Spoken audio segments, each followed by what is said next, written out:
parole est une lampe à mes pieds et une lumière sur mon sentier, Seigneur. Je la serre très fort dans mon cœur afin de ne pas pécher contre toi. Très chers amis, bonjour. J'espère que vous allez bien. J'espère que vous débutez bien votre semaine pour ceux qui ont pu se rendre dans leur lieu de service ou alors pour ceux-là qui sont des étudiants. Pour ma part, la semaine débute sous le regard du Seigneur. Nous entamons aujourd'hui notre 6e jour de prière. Oui, déjà 6 jours que nous avons débuté notre programme de 10 jours de prière. 6 jours se sont déjà écoulés. Nous allons bientôt entamer une 7e journée. Donc notre jour 6 aujourd'hui est un jour tout aussi important qui va dans la continuité de notre programme de prière. Aujourd'hui, nous allons échanger sur le thème du combattant de prière. Le combattant de prière. Nous allons voir qui est ce combattant de prière. Nous allons donc ouvrir nos Bibles dans le livre de Luc.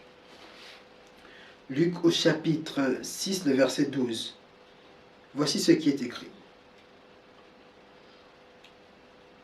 En ce temps-là, Jésus se rendit sur la montagne pour prier, et il passa toute la nuit à prier Dieu.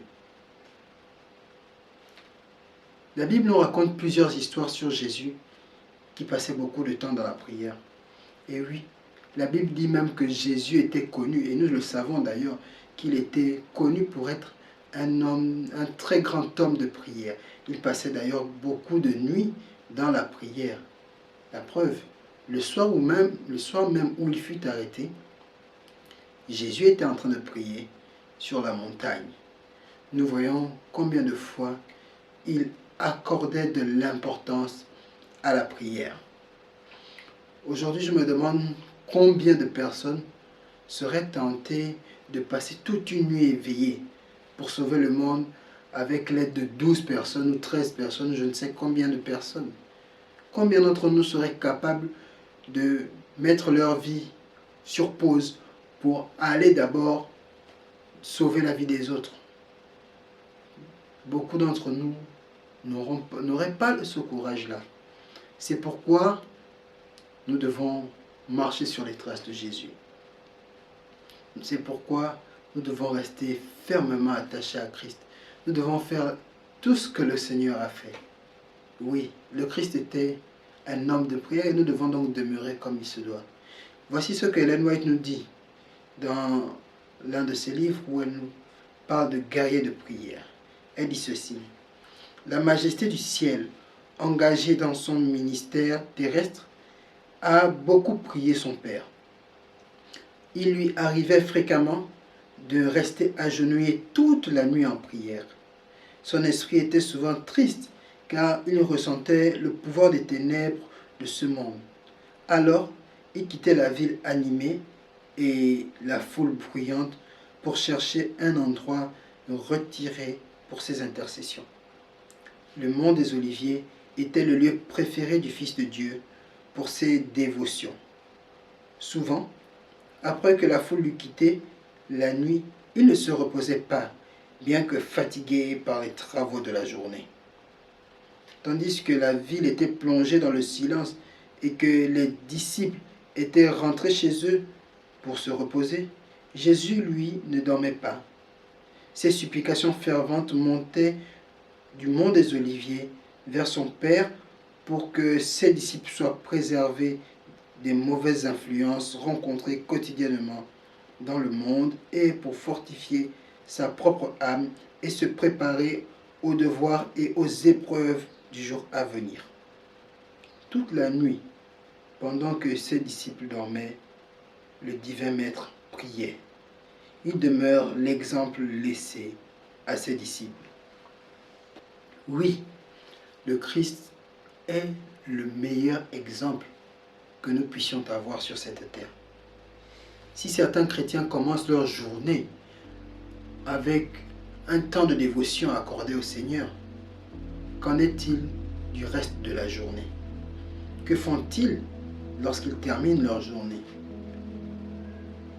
Des statistiques prouvent que beaucoup parmi nous savons prier le matin, mais parfois le soir, après une journée éreintante, nous n'avons pas assez de temps à accorder à la prière. C'est à peine même si nous avons le temps d'ouvrir la Bible pour lire un passage, tellement nous sommes fatigués. La Bible nous rappelle dans le livre de Luc que Jésus passait du temps en prière. Il veillait des nuits entières à prier, à intercéder pour ses disciples, pour nous aujourd'hui. À combien plus forte raison, vous et moi, ne pouvons pas le faire. Il est temps donc pour nous de revoir les choses différemment. Il est temps pour nous d'opter pour une nouvelle stratégie de vie avec Dieu. Nous devons sortir des sentiers battus. Les 10 jours de prière de l'année 2023 sont là pour nous permettre de nous réconcilier, pour nous permettre de nous rapprocher, pour nous permettre de changer nos anciennes habitudes qui ne menaient pas à grand chose, afin de cultiver de meilleures habitudes qui nous amèneront au plus près du Seigneur. Oui, très chers amis, ce n'est pas parce que nous sommes fatigués que nous ne devons pas prier. Aujourd'hui, et même chaque jour de nos vies, ne manquons jamais une seule occasion de terminer la journée avec le Seigneur, en lui adressant des prières d'un cœur reconnaissant. Nous pouvons prier sincèrement les uns pour les autres, afin que Dieu nous garde fidèles à l'approche de son retour. Très chers amis, nous allons encore prier, comme nous le faisons depuis le début de notre programme de 10 jours de prière. Nous allons prier afin que le Seigneur agisse en nous, afin que le Seigneur fasse de nous des combattants de prière.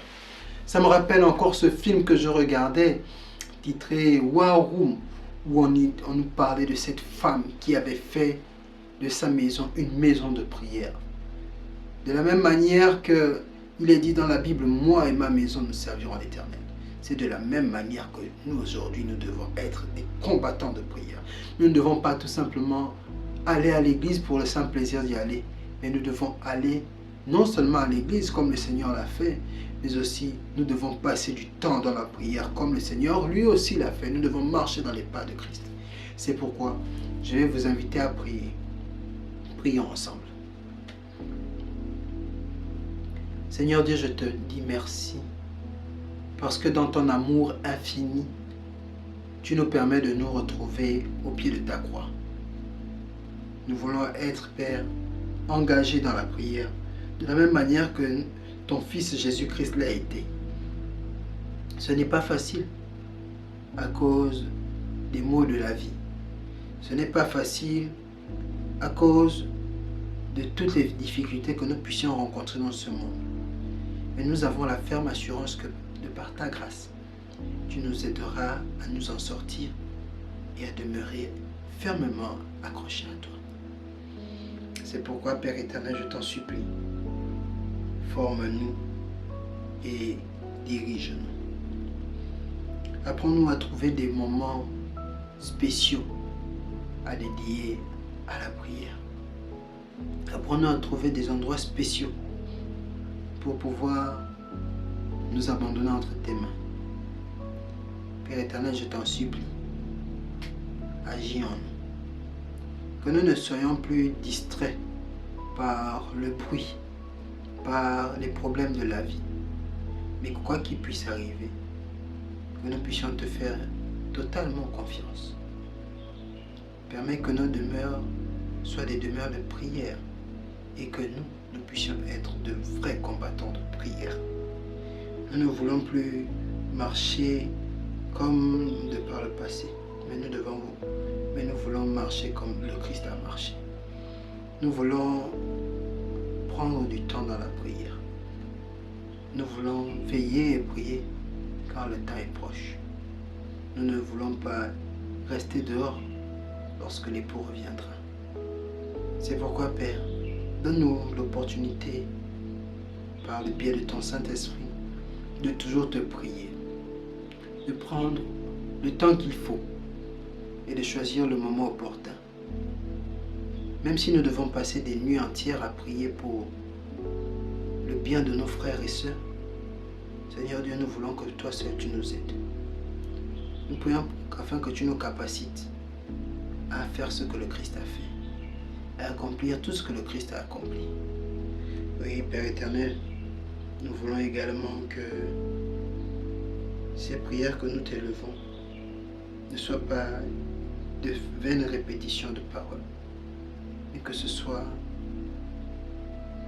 un échange qui nous permette de mieux te rencontrer, de mieux te connaître, de marcher comme tu le désires, afin de distinguer ce qui est juste de ce qui est bon. Merci Père pour ta paix infinie. Merci pour ta grâce. Et surtout Père éternel, merci pour ces jours de prière. Merci pour ces moments de reconnexion. Et nous prions afin que durant cette année, nous puissions demeurer fermement attachés à toi.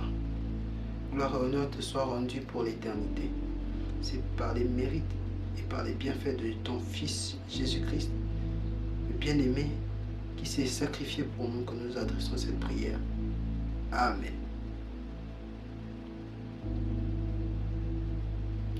Que le Seigneur nous bénisse et que nous puissions demeurer fermes dans le combat de la prière. Au nom de Jésus-Christ. Très bonne suite de semaine à tous et à demain.